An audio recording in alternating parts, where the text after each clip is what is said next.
Hey, it's Tom. Welcome back to my kitchen. It was funny, one of my coworkers was watching the video from the other day, and her comment was, "Who's holding your camera? You're too close to the camera. You need a bigger kitchen." So if anybody would like to give me a bigger kitchen, I'd be glad to take it. Tonight, it's a weeknight. You don't want to cook a long time, so we're going to look at something pretty easy. We're using some store-bought butternut squash ravioli, and we're going to combine it with some very simple ingredients. Some butter, of course we love butter, so I'm going to just put this here in the little cast iron skillet, and as that gets going, we're going to chop up some garlic and a whole bunch of sage from my garden. This is about 30 leaves. A little goes a long way, so you're one of those people who has very sensitive taste buds, you could cut that in half. But anyway, let's take a quick look at the garlic here, because that's a pretty big clove of garlic. So I'm just going to take the stem off where it was attached to the whole clove. I'm going to smash it to get the rest of that papery cover off of it. And then just going to slice it thinly.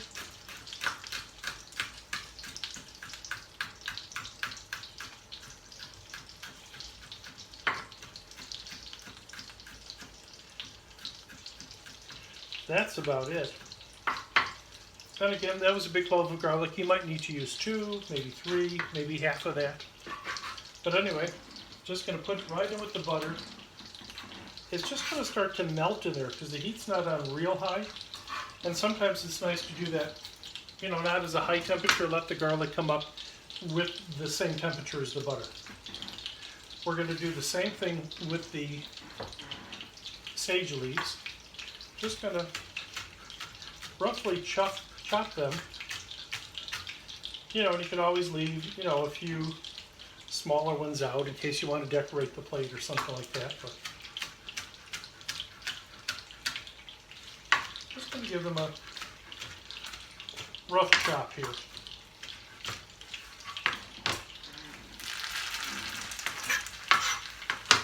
And we're just going to watch those for a little bit.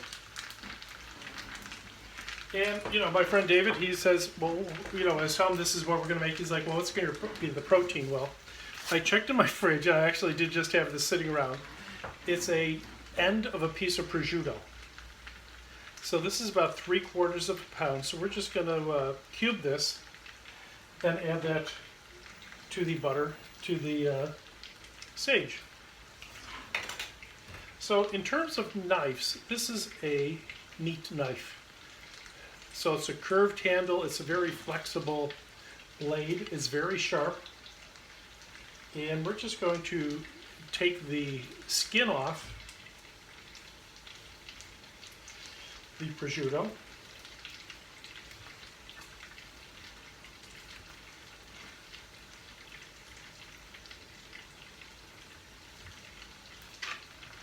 It's okay if you leave some of that fat on because, as we know, the technical term for fat is really just flavor crystals.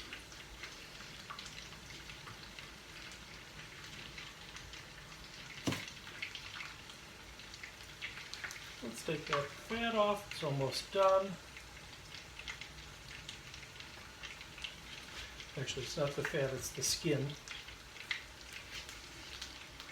I'll turn the sage down because that's just almost done as it is. This will crisp up pretty quickly.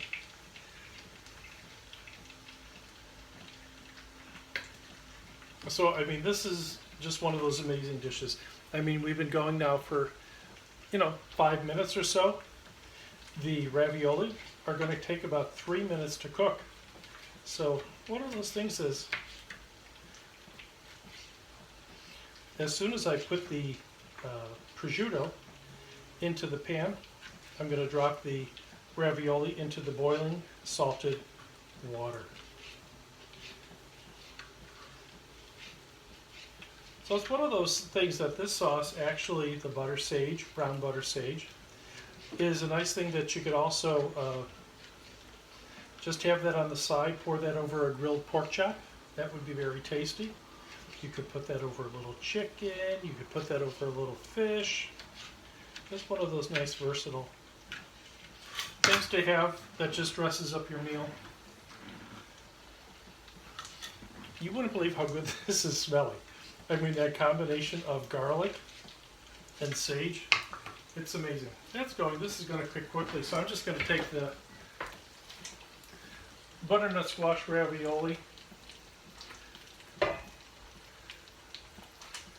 and, you know, the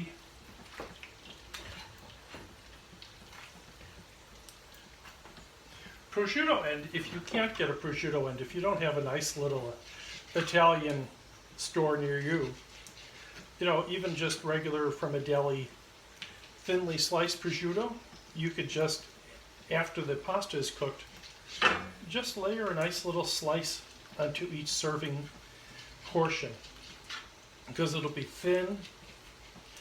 The heat of the butter will help melt the flavor crystals of the prosciutto, and it'll be a nice little addition to your dish.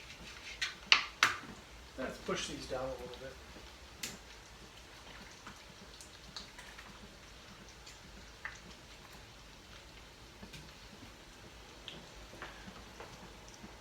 Let's just finish cubing this up.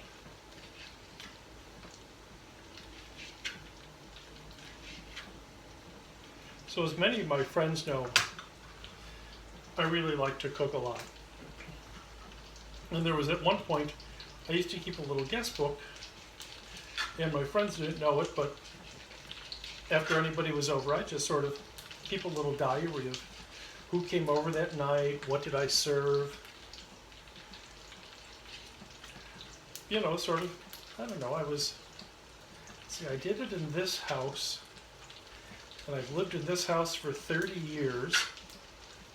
I come from a family who doesn't move too much. And so let's say I was 31, 32. I think that year, just for little get-togethers, had just about 200 people over for dinner. So, again, as I mentioned before, my mom taught me how to cook in quantities, and so, yeah, that was no big deal. It's always nice, though, when your friends are over and they offer to do the dishes, because that's one thing I really don't like doing, but sometimes that just comes with the job. So we're just going to let this cook away, and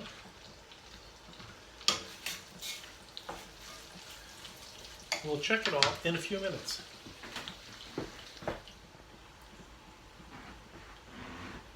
Okay, it's been about 3 minutes. The pasta, the ravioli look great.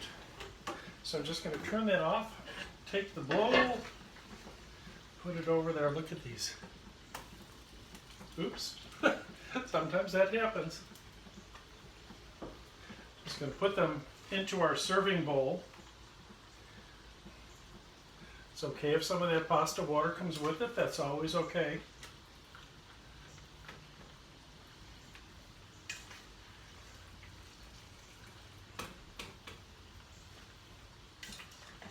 And of course, this is probably enough pasta for 8 people, and there's only 2 of us here, so always good to share with your neighbors, always good to have for leftovers for work the next day. They're all out. Take our sauce, pour that right over. And look, you're like seconds away from being done. That didn't take long at all. So the last thing we'll do is we're going to give it a little toss here. And if you find that, you know, there was not enough butter in there, you can always just add a little olive oil. Let's just take this nice little serving of about, yeah, there's about 8 there. Give it 9. I like always serving odd numbers. Do that. Have a little Parmesan cheese we're going to add.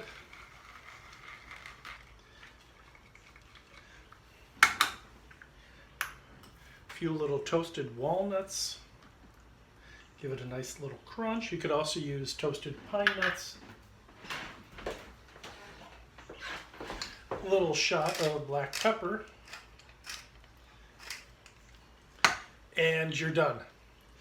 Keep in mind, look at the ingredients if you're using the store-bought ravioli, because these have a little touch of nutmeg in them, which is a great addition. If it doesn't have it, you could always just grate a little in at the end. Anyway, that's it for tonight. See you real soon. Bye.